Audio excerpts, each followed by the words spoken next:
el diputado Ramírez Cuellar, quien me hizo favor de extenderme esta invitación, de compartir ideas con personalidades que se conocen en el ámbito tributario, a mi antecedor Rafael Espino, que también ha explicado perfectamente cómo se ha empezado a grabar a través de esta regla emitida por el SAT, a mi querida amiga Diana Bernal, la Omega Vara, que hizo una excelente gestión durante sus primeros 8 años en la propia defensa del contribuyente.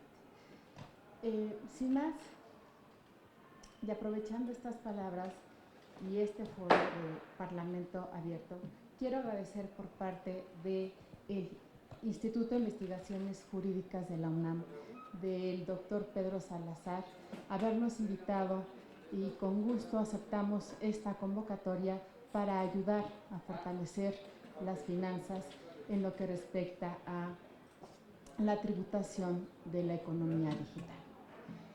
En este sentido, y leyendo el Plan Nacional de Desarrollo presentado hace un mes aproximadamente, se señala enfáticamente que no se van a crear más impuestos, que además se van a eliminar las condonaciones generalizadas y las amnistías, lo cual esto último lo celebro mucho porque está dando una muy buena señal el gobierno federal en el sentido de no perdonar a los deudores tributarios, porque esto es un incentivo perverso y desalienta a los contribuyentes cumplidos.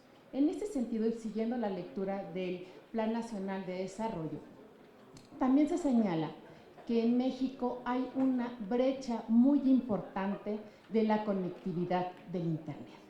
Es decir, hay una brecha diferencial entre las zonas rurales y las zonas urbanas. Hay una diferencia abismal del 86% de las zonas urbanas frente a las zonas rurales del 14%.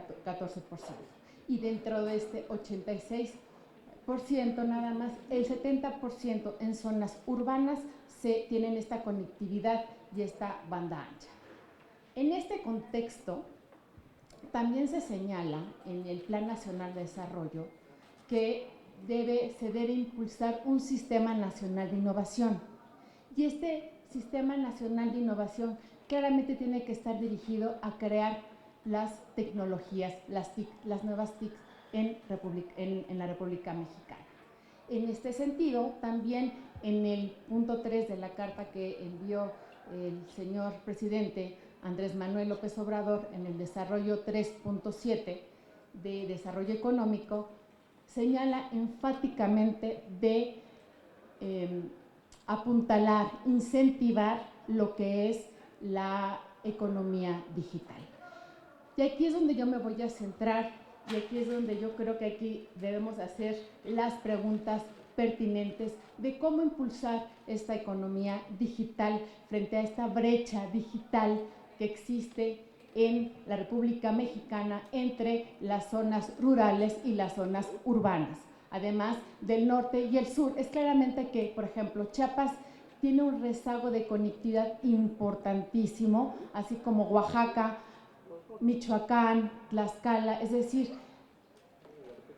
estados enigmáticos para la República Mexicana no pueden desarrollar lo que es la economía digital. En este sentido, quisiera hacer estas preguntas. ¿Cómo o qué decisiones se deben tomar dentro de la política fiscal para incentivar la conectividad? Porque además se señala en el Plan Nacional de Desarrollo que la idea es generar esa conectividad en plazas públicas, a lo largo de la carretera, en el metro, es decir, en comunidades rurales donde no tenemos este acceso, y que este tipo de tecnologías disruptivas sí generan un mayor desarrollo y un bienestar. Y creo que también es muy importante dentro de hablar de la tecnología digital, es muy importante poner sobre la mesa lo que es la educación digital, porque aunque tengamos o que exista esta conectividad, hay gente que no está familiarizada con la educación digital, no sabe cómo utilizar los medios electrónicos. En este sentido, una vez contextualizado en qué estado nos encontramos respecto a la conectividad del Internet y de la banda ancha, datos que nos aporta el propio Plan Nacional de Desarrollo, quisiera un poco también abundar en lo que comentaba el senador Rafael Espino, en el sentido de el ámbito internacional, qué ha hecho el ámbito internacional y qué podemos hacer desde el Foro Mexicano. En el ámbito internacional, es decir, dicho lo cual, como comentaba yo, de que se explota mejor la economía digital en zonas urbanas, aunque hay una diferencia abismal entre las zonas rurales, vamos a irnos precisamente, como comentaba, al ámbito internacional. ¿Qué ha dicho la OCDE? ¿Qué ha dicho o qué ha hecho? ¿Qué acciones ha hecho la Unión Europea o qué en los países parte de la Unión Europea y los países en el contexto latinoamericano? En lo que es la OCDE, pues ya conocemos y ya nos hizo favor de hacer un breve repaso. Tenemos este famoso plan anti-BEPS, que era precisamente para evitar las erosiones de las bases de datos. Y tenemos precisamente una acción específica sobre la economía digital. Aquí, ayer fue un día muy importante en la Unión Europea porque ayer se llevaron a cabo las votaciones del Parlamento Europeo. Y aquí ellos, junto con la ECOFIN, ellos han propuesto varias medidas precisamente para aquellas empresas multinacionales donde han desarrollado tecnologías, pero que estas empresas multinacionales, la mayoría son de Estados Unidos. Y Estados Unidos, ¿qué es lo que ha hecho? Y hay que revisar lo que está haciendo el sistema tributario irlandés. El sistema tributario irlandés, curiosamente, todas las empresas transnacionales, Amazon, Google, tenemos Netflix, tienen sus empresas multinacionales colocadas precisamente en Irlanda, precisamente por la baja tasa impositiva que es del 12% del impuesto sobre sociedades. Y se le suma a esto todos los incentivos fiscales que se da para innovación tecnológica, lo que se conoce como I+D+I. Es decir, que estas empresas de factura de Estados Unidos, que han generado su propio valor, se están alojando precisamente en este sistema irlandés que les permite, junto con todas estas deducciones, pagar un dígito del impuesto sobre sociedades. Pero curiosamente, no nada más tiene que ver con la ventaja fiscal que presenta Irlanda frente a los países de Europa, de la Unión Europea, sino que también, por ejemplo, el sistema jurisdiccional es compatible porque son válidos los contratos que se hacen en Irlanda, en Estados Unidos, o las empresas farmacéuticas también están alojadas en Irlanda porque el sistema legal lo permite y son compatibles tanto en Europa como en Estados Unidos. Es decir, no nada más estamos hablando de un sistema fiscal favorable, sino también un sistema legal favorable. Y los irlandeses van a seguir, aunque tengan las multas que les impusieron el año pasado, van a seguir impulsando porque les genera un valor agregado. Y en Europa, pues sí lo ve con mucha gravedad, y quien lo ha visto con mayor gravedad es en España, y ya se legisló, ya se aprobó un impuesto específico de la economía digital. Pero veamos, frente a este escenario de lo que está señalando la Unión Europea y las recomendaciones que ha hecho la OCDE, y que con base en estas recomendaciones que hizo la OCDE y la CEPAL a México, y que México recogió a través de esta regla miscelánea que nos comentaba don Rafael Espino, de gravar precisamente a, pues no necesariamente a las plataformas, sino a los choferes, los que están prestando este servicio y que dan un valor agregado. Hay dos posiciones económicas en las que señalan y que son antagónicas. Se señala: es importante no gravar lo que es la economía digital porque son economías disruptivas y que eso va a permitir que a lo largo del tiempo va a generar bienestar y valor agregado. En cambio, si se grava, como se está tratando de hacer y se ha hecho en varios países, pues esto va a ser una puerta para el desarrollo de las tecnologías, y si vemos el Plan Nacional de Desarrollo, pues estaría un poco en contra de lo que se está estableciendo en el Plan Nacional de Desarrollo. En este sentido, tenemos estas dos posturas: no gravar esta economía digital, que finalmente es una economía real en los lugares o en las zonas urbanas, porque ya la estamos ocupando. Ocupamos el Uber, ocupamos Rappi, ocupamos Corner Shop, y que nos facilita la vida. No así, recordemos, en estas zonas rurales. Es muy importante tenerlo esto en cuenta en nuestro contexto mexicano. ¿Por qué? Porque sí necesitamos grabar esta economía digital de estas multinacionales, pero también necesitamos impulsar la generación de la propia tecnología mexicana, de lo que se conoce como ciencia abierta o tecnología abierta, que genera frutos a la patria mexicana y al pueblo mexicano. En este sentido, como yo les comentaba, frente a estas dos posiciones, lo que ha hecho la Unión Europea en el ECOFIN,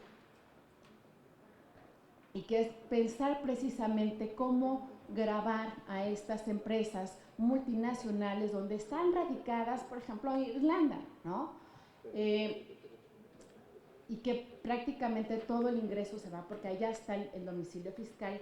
En la Unión Europea se creó un nuevo concepto que se tiene que transitar del sistema tributario tradicional, por así decirlo, al sistema tributario digital, y es lo que se conoce como residencia digital.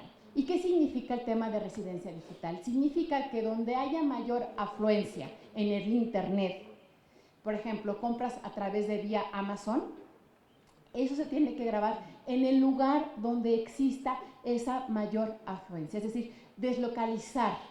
Eso se hizo en Inglaterra respecto a los juegos por Internet, y se refería precisamente a, por ejemplo, en Gibraltar, donde está precisamente localizados todos estos juegos Internet. Lo que hicieron ellos hábilmente era deslocalizarlos y grabar exactamente la magnitud de que se estaba utilizando el Internet en ese lugar. Entonces vemos que esta propuesta de residencia digital permite a los lugares donde se está generando este valor agregado y este bienestar que se genere este impuesto, y no necesariamente tendría que ser un impuesto como se generó en España, sino un impuesto en el impuesto sobre la renta.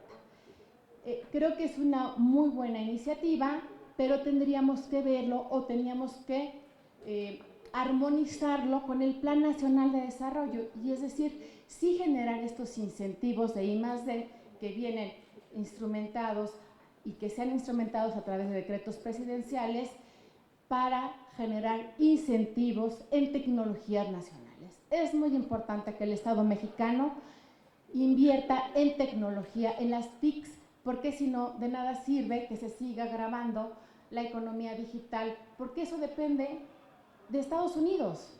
Entonces necesitamos que México, pues sí, que también quizá a lo mejor yo me escuché un poco perversa, pues que genere su propio paraíso fiscal, en el sentido de las Islas Marías, por ejemplo, generar, digo, a lo mejor bueno, si Estados Unidos tiene su propio paraíso fiscal, que fue Panamá, para en aquellos términos, o Inglaterra, que tiene sus propios paraísos fiscales como las Islas Vírgenes, pues ¿por qué no mejor? O en el caso del decreto Frontera Norte, que se está tratando de generar unas tasas impositivas diferenciadas para incrementar la vida en el norte, en estos 43 municipios que se han establecido para este decreto de impuesto de la renta y del IVA. Y en este sentido, y un poco para escuchar también a los compañeros, creo que, y comentando sobre el tema de estas plataformas, hay que recordar que el gobierno de la Ciudad de México, cuando estaba de tesorero Emilio Barriga, amigos de todos nosotros, se estableció para Airbnb un impuesto para los viajeros. ¿no?, que era el impuesto sobre hospedaje, que es del 3%, es decir, también las entidades federativas están haciendo este esfuerzo para generar estos impuestos y que también lo puedan, pues, retener las plataformas digitales, pero, como comentaba atinadamente Rafael Espino, es necesario grabar a estos intermediarios,